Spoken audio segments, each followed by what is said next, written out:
오늘 우리 사도행전 6번째 시간입니다.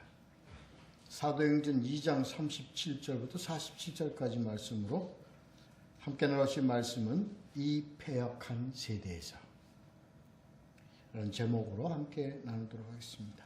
오늘 우리 2장을 다 마치도록 합니다. 우리는 베드로와 그 제자들의 그 첫 설교, 예루살렘 이제 교회가 세워진 가운데 백성에게 선포하는 제자들의 그 첫 번째 설교입니다. 제가 왜 베드로라 그러죠? 베드로와 그리고 모든 그 다른 제자들 이렇게 말씀을 드리냐면, 여기는 베드로 개인이 했지만 베드로 개인의 설교라고 하지 않고 성경에서 나타난 것이 베드로와 제자들, 다른 제자들의 말씀을 전하는 걸로 이렇게 기록이 되어 있습니다. 그 의미는 교회를 의미하는 겁니다. 그래서 교회가 첫 번째 설교를 전하는 그런 내용이다라는 내용으로 했습니다. 첫 번째는 요엘서를 예언을 가지고 베드로가 인용을 하여 설교를 하였고, 그리고 두 번째는 다윗의 말씀을 인용해서 이렇게 설교를 했습니다. 거기에 대한 내용은 아주 유대 이스라엘의 아주 획기적인 율법을 신봉하던 믿던 그런 유대인에게 좀 깜짝 놀라게 한다거나 아니면 뒤집어 놓는 그런 설교를 말씀해 주십니다. 요약은 요엘서에서는 성령을 이제 보내면 이게 하나님의 계획된 의에 따라서 성령을 보내신다 하는 의미고, 두 번째 설교에서는 내 주께 얘기하듯이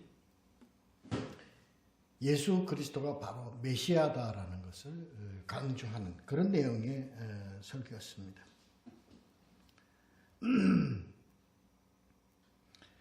내가 항상 내 앞에 계신 줄을 배웠으며, 항상 마음 가운데 늘 임재해 계시다. 그가 내 우편에 계시도다. 하나님의 권세로 함께 있다. 내가 항상 하나님의 권세로 우리가 살아가게 했다. 그렇게 인도하셨다 하는 내용이죠.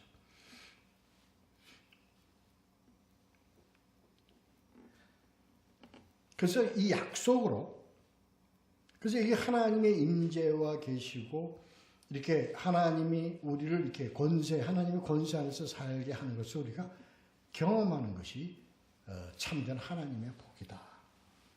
그렇습니다. 그래서 그렇게 되었을 때, 늘 다윗과 같이 항상 우리는 내 마음이 기뻐하였고, 내 혀도 즐거워하였으며, 육체도 희망에 거하리니. 이것은 바로 믿음, 소망, 사랑으로 우리가 얘기할 수 있다. 늘 기쁘고 충만하죠. 얼마나 감사하겠습니까? 그리고 항상 주님을 찬미하고, 그리고 항상 소망 가운데 거한다. 그래야 이렇게 사는 우리들의 신앙의 삶은 음부에 버리지 아니하고 썩음을 당치 않게 한다. 이 얘기는 육체가 흙으로 돌아가지만 하나님이 말씀하신 그 육체, 하나님이 의미하시는 그 육체는 온전히 보존하신다 하는 이 육체는 우리가 보할 때 신령함을 입는 육체를 의미하는 것이다. 라고 함께 생각을 해보았죠. 그래서 다윗도 이미 죽어서 무덤이 지금까지 있지만 그는 뭐예요? 하나님이 그에게 약속하신 게 있다. 그래서 그 약속에 따라서 우리는 종말에 이뤘을 것이다. 부활에 참된 의미를 우리 함께 나누었어요. 그래서 그 약속이신 예수 그리스도, 그 예수는 바로 그리스도이다, 메시아다 하는 것을 이 베드로와 제자들이 담대하게 설교한 내용을 우리가 지난주에 함께 나누어 보았습니다. 자, 이게 설교를 들었어요. 설교를 들었을 때 그 설교에 들은 그런 말하자면 백성들, 그들이 이제 대한 반응을 나타내는 게 오늘 이제 나머지 47절까지의 내용입니다. 37절부터 47절까지 내용. 오늘 이 내용이 우리에게 던지는 메시지는 상당히 중요합니다. 바로 이 내용들은 교회에 대한 내용을 얘기하는 것이기 때문입니다. 자, 함께 본문을 보면서 보도록 하겠습니다. 37절, 38절, 39절까지 먼저 보도록 합니다.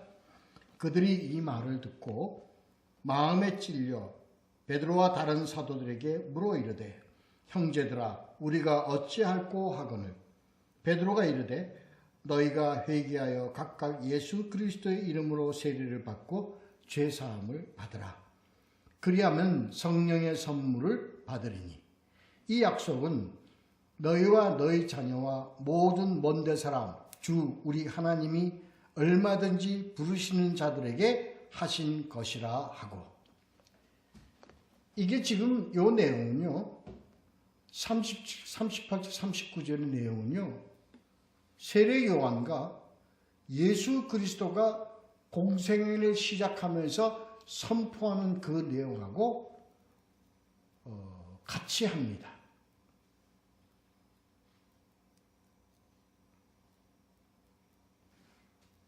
그겁니다. 같다 이겁니다. 이게 지금 바로 메시아이신 예수 그리스도가 선포를 시작하고 성도들에게 전하는 내용이다 라는 것을 우리가 본문을 보고서 우리가 깨달아야 합니다. 세워진 교회, 다시 말해서 초대교회, 예루살렘 교회는 시작은 이렇게 시작이 되어야 한다는 겁니다. 어떻게? 회개하여 세례를 받고 죄 사함을 받으라. 그리하면 뭘 받으리니? 성령의 선물을 받으리니. 이게요. 그러니까 이 교회가 세워지면서 교회가 이제 출발하면서 하나님의 뜻 가운데서 이렇게 가야 한다는 것을 제시하는 겁니다. 그래서 우리가 먼저 이루어져야 될 것이 뭐냐?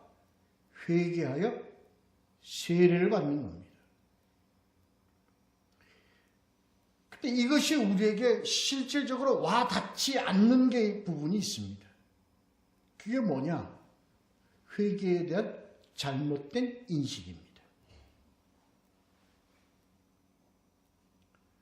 그러니까 우리가 말씀에 있으니까 그냥 내용을 받아서 순종하는 의미로 우리가 따라는 가지만 그게 우리 심령 가운데 참 와닿지 않는 부분이었어요. 내 죄하고 예수 그리스도에 대한 믿음하고 무슨 연관이 있을까? 다시 얘기해서 죄에 대한 개념, 회개에 대한 관념이 우리가 하나님의 뜻으로 하나님께 지금 얘기하신 그 의도와 벗어나 있기 때문에 그렇습니다. 죄는 뭐가 죄죠? 그래서 죄는 우리는 어릴 때부터 갖고 있는 모든, 제가 항상 얘기하잖아요. 우리가 옛날서부터 가지고 있던 그런 모든 죄를 낱낱이 다 회개해야 된다. 그렇습니까? 그러니까 그게 와닿질 않아요. 왜 그렇습니까? 죄에 대한 관념이 성경에서 말하는 뜻하고는 달리기 때문에 그렇습니다. 그러니까 우리가 죄란 뭐예요? 원어대로 관영에서 빗나간 화살입니다. 그건 무슨 얘기냐면 우리는 뭐가 죄냐면 하나님으로부터 벗어난 게 죄입니다. 하나님을 떠난 게 죄입니다. 하나님 없이 살고자 했던 것이 죄입니다. 다시 얘기해서 예수 믿지 않는 것이 죄입니다.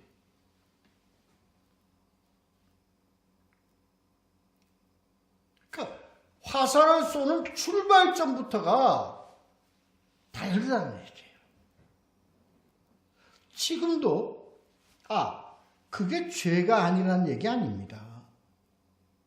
여기서 지금 하나님이 말씀하신 죄는 우리가 인간이 창조시에 가지고 있던 원죄의 관점에서의 죄를 얘기하는 겁니다.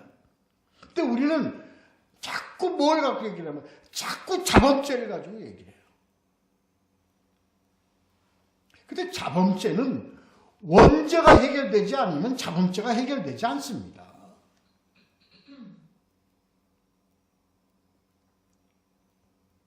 우리가 그렇게 얘기를 들었잖아요. 죄는 죄는 뭐가 있다? 원죄가 있고 자범죄가 있다고 하는 얘기를 듣습니다. 그러면서 원죄에 대한 걸 다루는 것보다 자범죄에 대한 죄를 계속 들추어내고 그거 해결돼야 된다고 그냥 괴롭히는 거예요. 그러니까 생각나지도 않은 죄를 억지로 끄집어내서 이게 해결돼야 된다고 계속 강요를 합니다. 여기서부터가 잘못되어 있는 거예요. 뭐가 죄예요? 하나님 떠난 게 죄입니다. 탕자가 자기의 분깃을 달라 해서 아버지의 품으로부터 떠난 것이 죄였습니다. 그래서 회개는 뭐죠? 돌아오는 게 회개입니다.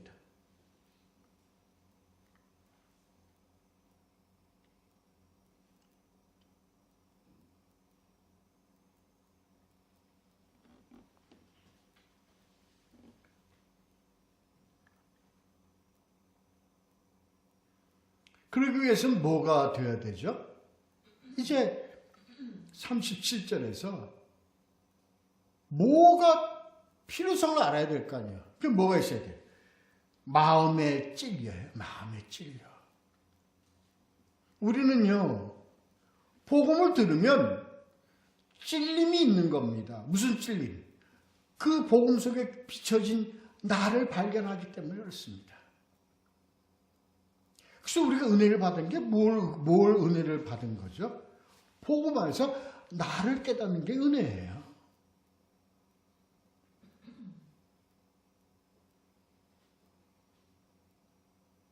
내가 뭐예요? 연약함을 깨닫는 거야. 하나님을 떠나서는 내가 한 발도 내딜 수 없는 미약함을 내가 느끼는 겁니다. 나는 아무것도 아니다.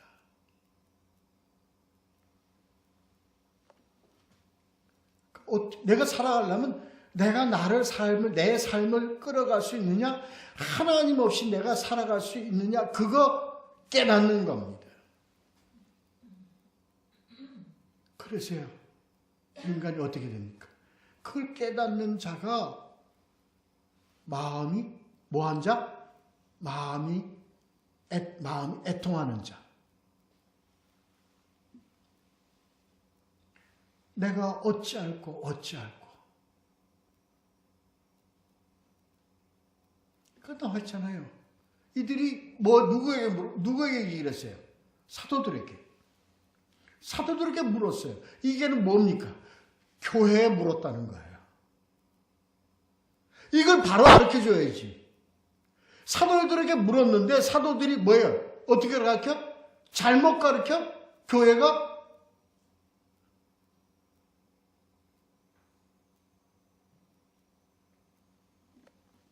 물론 교회가 회개하라고 그러죠. 제사함 받으라고 그러죠. 근데 뭐예요? 이역설에게 죄에 대한 관점이 잘못됐고 회개에 대한 관점이 잘못됐으니 뭐예요? 잘못 전한 거죠. 반드시 물었는데 교회가 이걸 바로 알아야 됩니다. 아니 교회가 바로 알아야 되지만 성도들도 이 죄와 회개를 반드시 바로 깨달아야 합니다.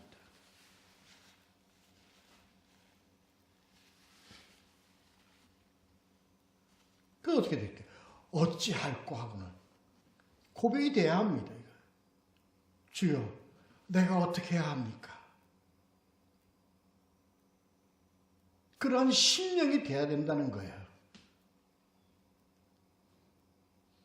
그래서 예수님 뭐라 했어요? 심령이 가난한 자가 복이 있다. 애통하는 자가 복이 있다. 이 의미를 반드시 알아야 돼요. 이 의미를. 그래서 애통하는 자가 되고 심령이 가난한 자가 되지 않고서는 우리는 뭘 소유할 수 없어요? 천국을 소유할 수 없어요. 바로 예수 그리스도를 소유할 수가 없어요.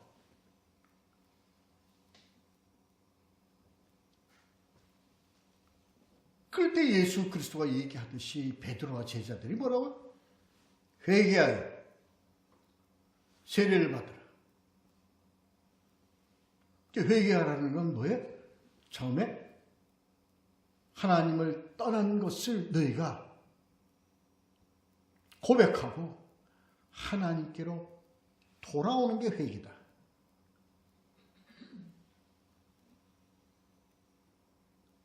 하나님께 회개가 잘못만 고백한다고 되는 거 아닙니다.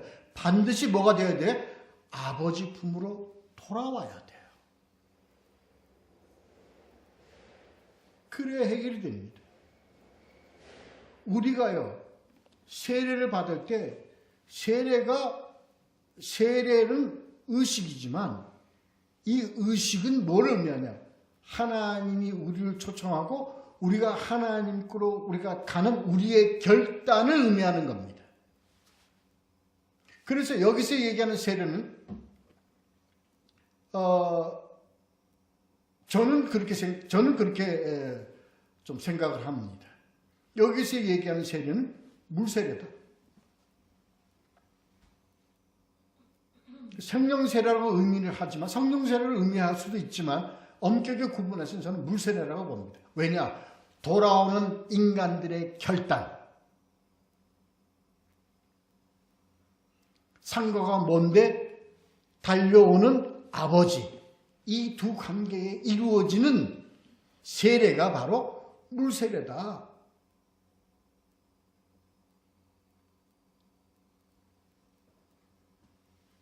이 세례를 거쳐야 됩니다. 우리의 결단이 이루어져야 됩니다. 우리의 결단, 하나님께로 돌아오는 결단이 이루어지려면 뭐가요? 우리가 찔림이 있고 우리가 애통함이 있어. 그래서 아들이 뭐라고 그럽니까? 아버지, 나는 아버지를 아버지라 일컬음을 우리가 아들이라 일컬음을 받을 수가 없다. 그 나를 뭐로? 종으로만 생각해 달라. 내 아버지가 뭡니까? 손에 가락질 끼워주잖아요.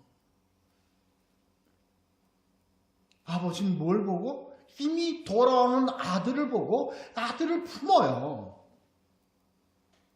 목에 입을 맞춰요. 이 관계가 뭐예요? 세례입니다.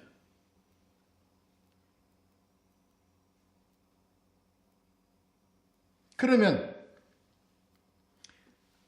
그게 죄 사함을 받는 거예요. 그러면 이거 분을 잘 알아야 돼요.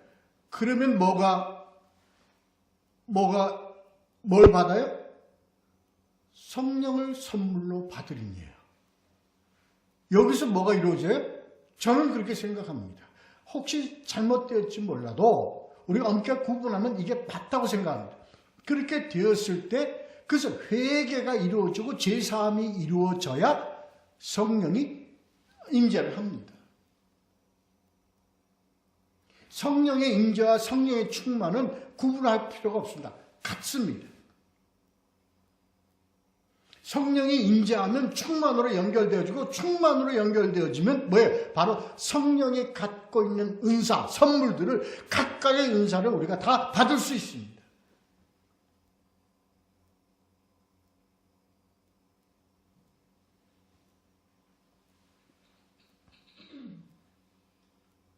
그게 뭐예요? 하나님이 우리를 뭘로 부르시는 거예요? 교회로 부르시는 거예요. 우리를 교회로 부르시는 거예요. 오늘 교회의 참된 의미를 우리가 알려면요, 이 내용의 말씀을 정확하게 우리가 깨달을 수 있어야 합니다. 여기서 뭐와 뭐가 구분이 됩니까? 바로 하나님의 백성과 하나님의 백성이 아닌 자와 구별이 되는 겁니다. 교회를 다 나온다고 하나님 백성인가요? 천만의 말씀입니다.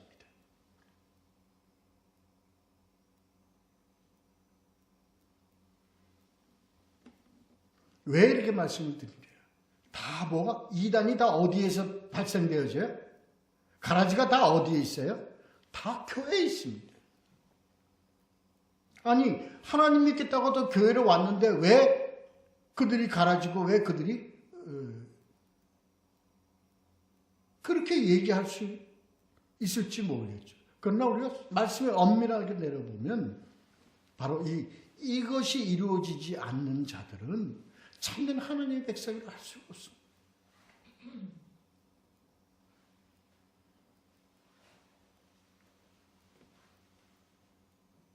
그래서요, 우리를 교회로 부르시는 건요, 첫째는 뭐예요? 구원의 길로 부르시는 거예요.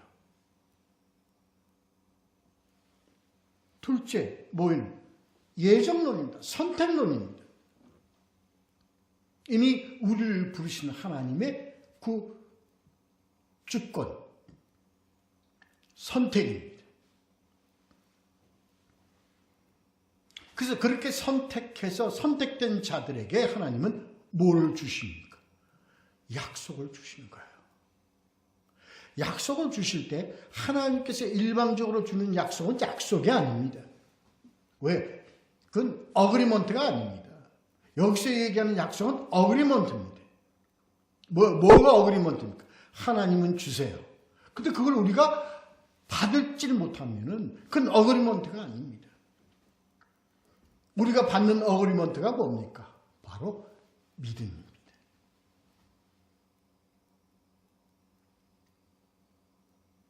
자, 또 40절, 41절, 42절 보도록 하겠습니다. 또 여러 말로 확증하며 권하여 이르되 너희가 이 패역한 세대에서 구원을 받으라 하니 그 말을 받은 사람들은 세례를 받음에 이날의 신도의 수가 3,000이나 더하더라. 그들이 사도의 가르침을 받아 서로 교제하고 떡을 떼며 오로지 기도하기를 힘쓰니라. 40절, 41절, 42절이 뭐에 대한 이야기입니까? 교회로 쓰는 겁니다. 교회로 쓴다 이겁니다. 세움을 받는다 이겁니다. 교회로 세움을 받는 것에 세움을 받으려면 어떻게 돼야 됩니까? 패역한 세대에서 구원을 받는 겁니다. 패역한 세대가 뭐가 패역한 세대인가요? 지금 여기서 패역한 세대라는 것은 누굴 두고 하는 얘기입니까? 패역한 세대를. 바로 예수 그리스도를 뭐하여? 메시아로 부정하여 메시아를 어떻게? 십자가에 못 박혀 죽인 세대들입니다. 다시 얘기해서 뭐예요? 예수를 거부하는 것이 패역한 세대입니다.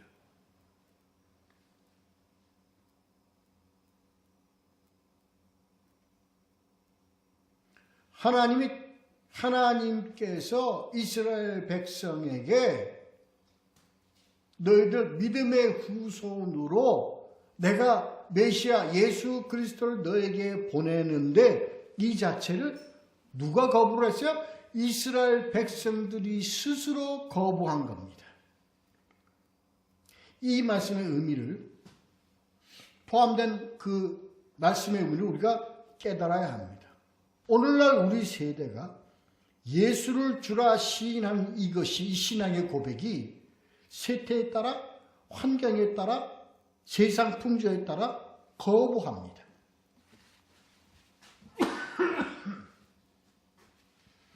예수를 메시아로 거부한다는 얘기는요,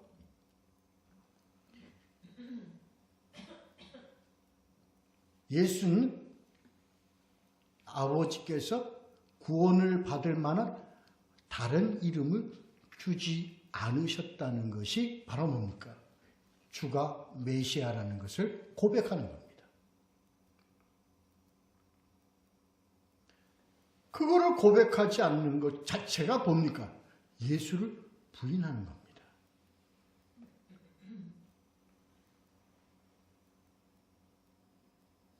의미를 잘 아셔야 됩니다. 교회가 세상 현실과 짝을 이루는 것, 이거 예수 부인하는 겁니다. 오늘날 구원이 여기도 있다, 저기도 있다. 이건 예수를 부인하는 겁니다. 그것이 바로 그러니까 세상과 짝하는 겁니다.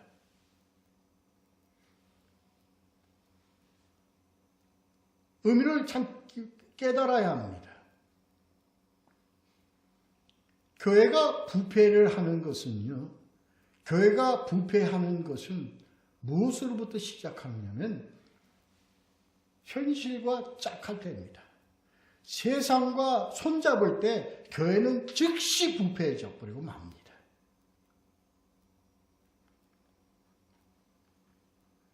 자, 우리 핵심은 여기 있습니다. 우리 교회는 뭐예요? 이러한 패역한 세대로부터 뭐예요?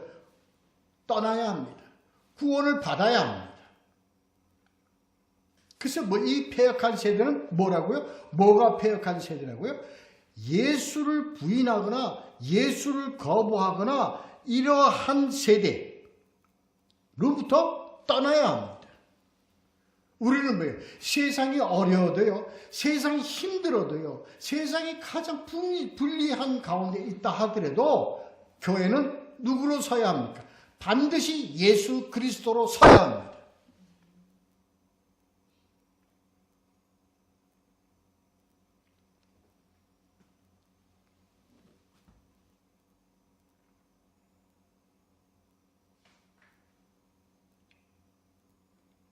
참 오늘날 이 세상에, 이 세계에 기독교란 이름으로 참남한 상태로 가는 것, 이게 패역한 세대입니다. 이게 패역한 세대입니다. 동성애가 아니면 이제는 교회가 운영되기가 어렵다고는 미국의 저 세대를 패역한 세대입니다. 아니, 그 세대가 이제 곧 이쪽으로도 옵니다. 다른 종교와 타협함으로 예수 그리스도의 구원론이 희석되어져 버리는 이러한 교회의 실상, 이건 패역한 세대입니다.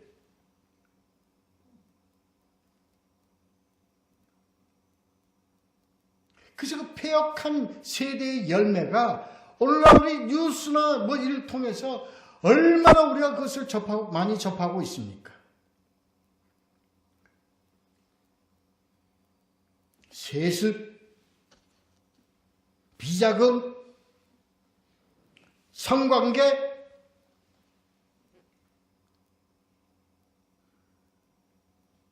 패역한 세대에 나타나는 뭐예요? 기독교의 모습입니다. 교회의 모습입니다.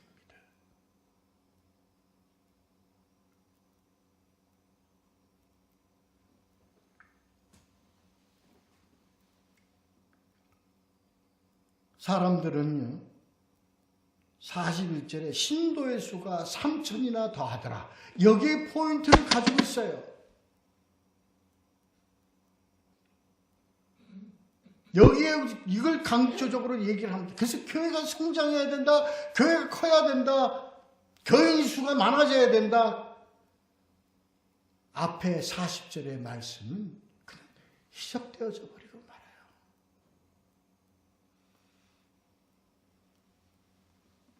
이 초대교회에서 한 이 내용은요. 폐역한 세대에서 구원을 받는 성도의 수가 3천일. 이게 중요한 거라니까요. 근데 수단과 방법을 가리지 않고 그냥 3천 아니 5천.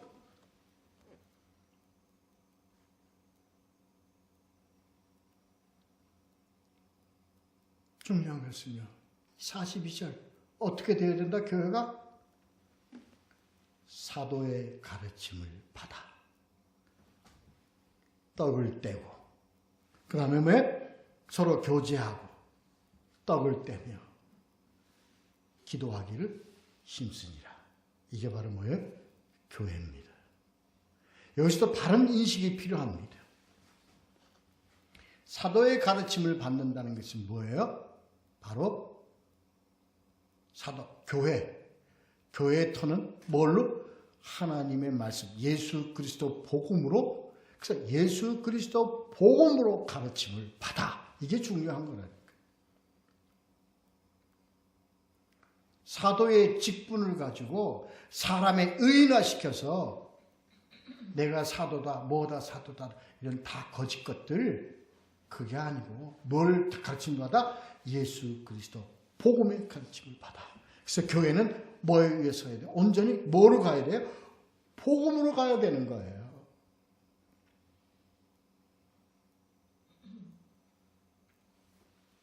그리고 나오는 게 뭡니까? 하나님의 계명을 지키는 겁니다. 복음으로 알게 되면 하나님의 계명을 지키는 겁니다. 하나님의 계명이 뭔가요? 예수 그리스도가 정확하게 얘기하는 것. 너희 하나님을 사랑하고 그 안에서 너희 서로 형제들을 사랑하라. 서로 사랑하라. 이게 지금 나와 있는 겁니다. 그래서 교제하며 떡을 뗀다는 게 뭐죠? 바로 이웃사랑을 얘기하는 겁니다. 어떤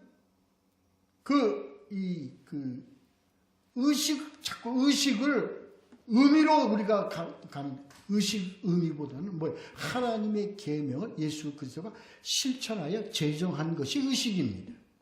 그래서 의식이 중요한 게 아니라 실천하여 제정하신 하나님의 뜻이 중요한 거라니까요. 하나님의 뜻은 뭐예요? 이웃사랑입니다.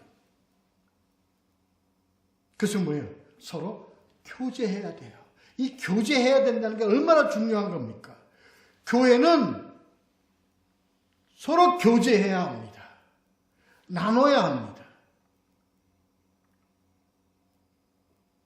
하나님께서 나를 경배하고 나를 위해서 예배하는 이게 중요하지만 이것을 통해서 그 다음에 너희가 반드시 해야 되는 것이 뭐냐? 서로 사랑입니다. 교제입니다. 교제는 실천으로 가야 됩니다. 그래서 뭘 해야 돼요? 떡을 나눕니다. 떡을 나누는 건 성찬과 애찬이 다 포함되어 있는 겁니다. 성찬은 애찬을 의식화한 것에 불과한 것이 의도로 다 똑같습니다. 예수 그리스도가 떡을 떼어 주며 가라사대예요. 말씀하시되 우리가 서로 떼어서 나눠 이게 중요한 겁니다. 이게 교회라니까요.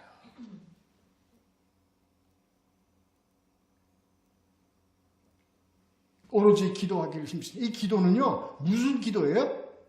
나누는 기도입니다. 즉 무슨 기도예요? 중보 기도를 의미하는 겁니다.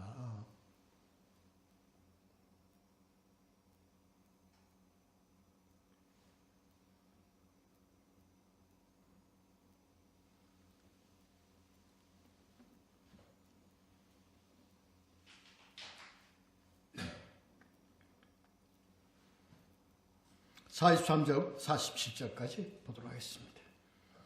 사람마다 두려워하는데 사도들로 말미암아 기사와 표적이 많이 나타나니 믿는 사람이 다 함께 있어 모든 물건을 서로 통용하고 또 재산과 소유를 팔아 각 사람의 필요를 따라 나누어주며 날마다 마음을 같이하여 성전에 모이기를 힘쓰고 집에서 떡을 떼며 기쁨과 순전한 마음으로 음식을 먹고 하나님을 찬미하고 또 온 백성에게 칭송을 받으니 주께서 구원받는 사람을 날마다 더하게 하시니라.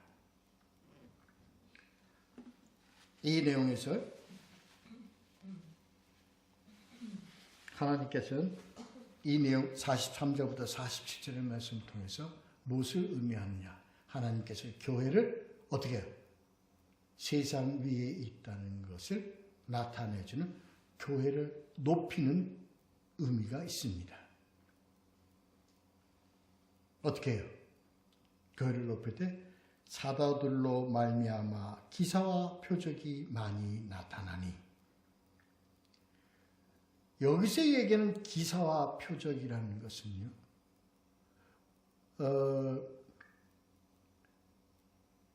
이것을 가지고 또 사람들이 어떠한 눈으로 나타나는 외적인 어떤 의미로 기사와 표적으로 자꾸 의미합니다. 우리는요, 하나님과 함께 우리가 기사와 표적이 어떻게 나타나냐면요, 우리 안에 나타나는 것을 의미하는 겁니다. 뭐가 기사와 표적이죠? 뭐가 기사와 표적입니까? 내가 기사와 표적입니다. 성도 자체가 기사와 표적입니다. 제가 말씀드렸죠. 징조, 조짐, 불과, 연기, 이런 것을 기사와 표적으로 자꾸 이해를 하는데, 그런 의미를 의미하는 것이 아니라, 말씀이 우리 안에 들어와 내 배에서 생수의 강이 넘쳐나며, 나를 거쳐서 그 넘치는 하나님의 그 성령의 은사가 내 밖으로 표출되어지는 그리스도인의 삶 자체가 기사와 표적입니다. 왜 기사와 표적인가요? 이것이 뭐예요? 뭐로부터? 이것이 처음 뭐로부터 출발했습니까? 죄인으로부터 출발했습니다. 하나님을 떠난 죄인입니다. 하나님을 떠난 죄인이 회개하여 세례를 받고 성령을 선물로 받은 자가 나타나는 그리스도인의 삶.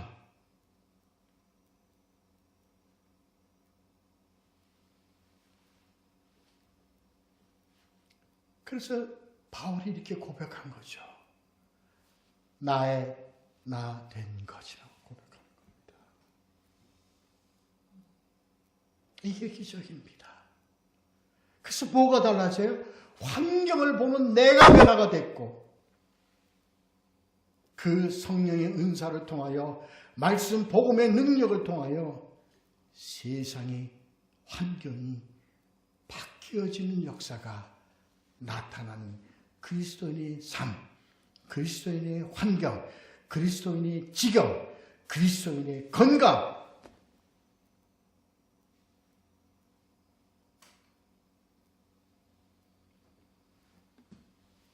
그렇게 되면 이렇게 간다. 이게 44절, 45절, 46절이 뭐냐면요, 바로 이 세상의 삶이 아닙니다. 이 세상의 삶은 그렇게 되어질 수가 없어요. 뭘 의미하는 겁니까? 하늘나라의 삶을 여기다가 나타난다는 거예요. 하늘나라에서는 뭐예요? 니께 내게 없다. 다 우리의 거야. 그래서 물건을 서로 통용하고 재산과 소유를 팔아 각 사람의 필요에 따라 나눠주고. 여러분, 가능한 일입니까? 이게? 불가능한 얘기입니다. 근데 하나님께서 초대교회를 그렇게 만드신 것은 어디까지? 이러한 하늘나라의 삶의 모양까지 갈 수 있도록 초대교회를 통해서 우리에게 제시하는 겁니다. 그러니까 우리는 이렇게 지금 우리 교회는 왜 이게 안 될까? 안 될 수밖에 없어요. 그러나 뭐가 중요한 거예요? 그러한 삶을 우리가 추구해 갈 수 있다는 거예요. 이것은 우리는요, 하늘나라에 참된 그것을 우리들의 삶을 통해서 하나님이 우리 세상에 계시하기를 원하세요.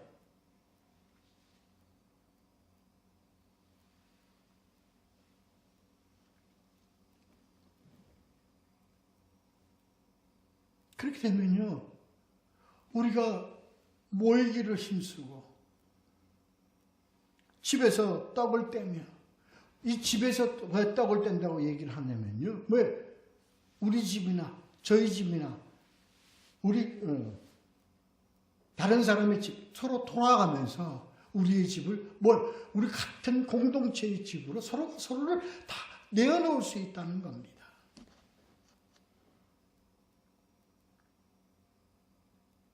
그렇게 되었을 때 교회는 그렇게 갈 때 교회는 뭐예요? 받아? 온 백성에게 칭송을 받아. 이게 뭐예요? 하나님의 복음으로 성령의 은사로 사랑을 서로 나누고 친교하며 서로 통용하고 서로 위하여 기도하고 힘쓰고 하는 이 가운데 바로 나타나는 것이 칭송입니다.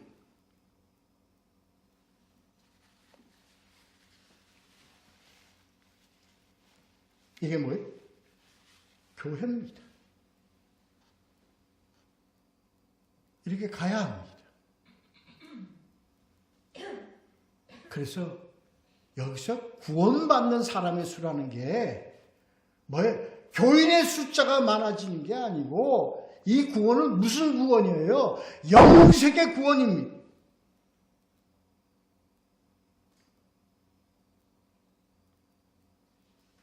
그 수가 날마다 더한.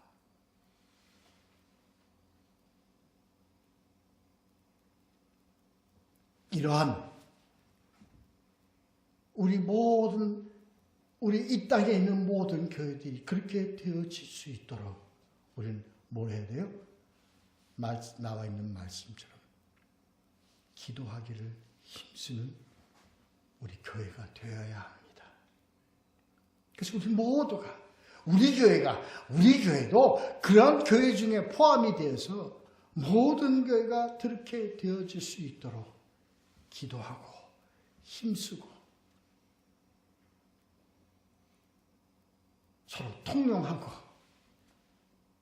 서로 나누며 이러한 하나님 기뻐하시고 하나님께서 정말 복 주시기를 원하시는 그런 교회 모습으로 갈 수 있도록 우리가 힘써야 될 것입니다. 기도하겠습니다.